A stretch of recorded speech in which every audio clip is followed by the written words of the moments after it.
Oui, merci, Monsieur le Président.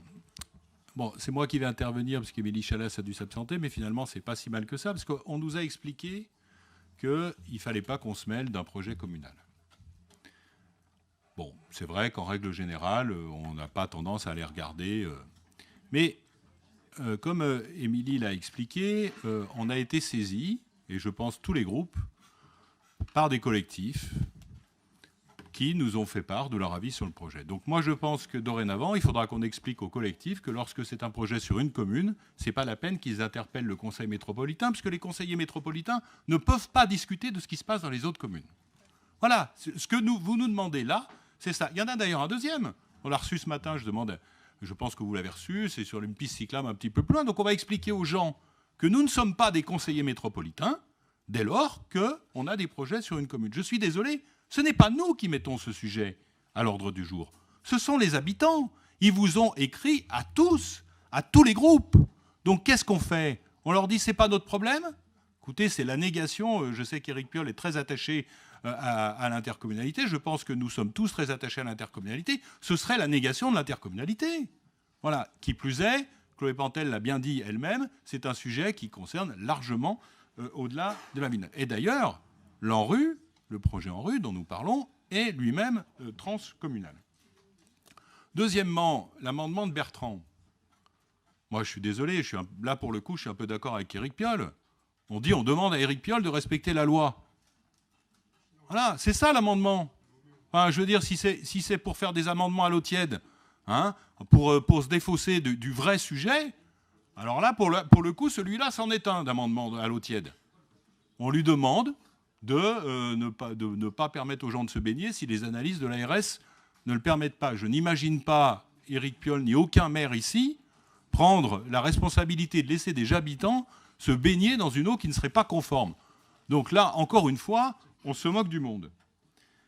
Le vrai sujet, et là pour le coup je rejoins Cécile Sénatiempo et Alain Carignon, le vrai sujet, c'est qu'au-delà de la question de l'eau, il y a le fait que ce projet ne recueille pas, on peut gloser, hein, mais 1200 contributions Internet, 400 contributions papier, franchement, je ne sais pas si vous avez déjà essayé d'atteindre ces scores. Hein. C'est pas rien. C'est pas rien. Donc on ne peut pas dire, et Émilie avait rappelé une précédente délibération sur la concertation préalable, où il y avait quand même un rejet massif. Donc la question, ce n'est pas uniquement une question sanitaire. C'est une question qu'aujourd'hui, ce projet ne recueille pas un consensus large des habitants. Et je suis désolé, Éric, mais vous êtes une municipalité qui met sans cesse en avant la démocratie participative. Quand on a, pour le coup, au moins autant d'interrogations que ça sur un projet, on prend quand même le soin d'essayer peut-être de revoir ce projet. Bien. Je ne les connais pas, non, je les connais pas effectivement en tant que mairie de Grenoble. Voilà. Donc, la question de l'eau potable aussi. J'ai entendu ce que disait Chloé. Elle dit qu'il y a une double alimentation. Si on ne peut pas utiliser l'eau de la nappe, on utilisera l'eau potable. Là, excusez-moi, pareil, c'est pas un sujet métropolitain, ça veut dire.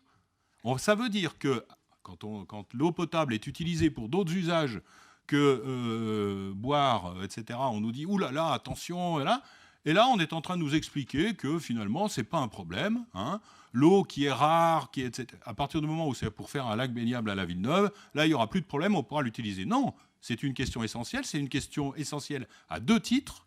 Le premier, c'est la protection de la ressource. Est-ce que vraiment nous assumons d'utiliser de l'eau potable pour aller créer un lac baignable à la Villeneuve? Et c'est une question financière, puisque ce n'est plus le même coût de projet. Voilà.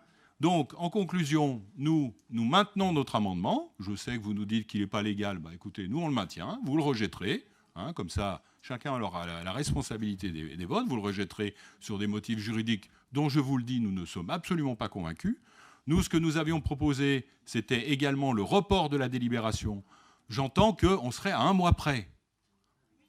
Ben, franchement, comme le disait mon collègue maire de Claye, si vous étiez à 1 mois près pour tous les projets dans nos communes, on serait très très content. Hein. Donc franchement, là, vous démontrez sur ce projet une célérité que nous ne vous connaissions pas. Mais on entend que dorénavant, la métropole sera à 1 mois près pour tout. Donc nous avions 3 demandes. La première, c'était d'attendre les conclusions de l'ARS. Visiblement, vous ne le voulez pas. La deuxième, c'était d'exclure cette question-là et le temps de la traiter. Là aussi, visiblement, vous ne le voulez pas. Et la troisième, c'est le report. Et là aussi, visiblement, vous ne le voulez pas. Donc on votera contre cette délibération.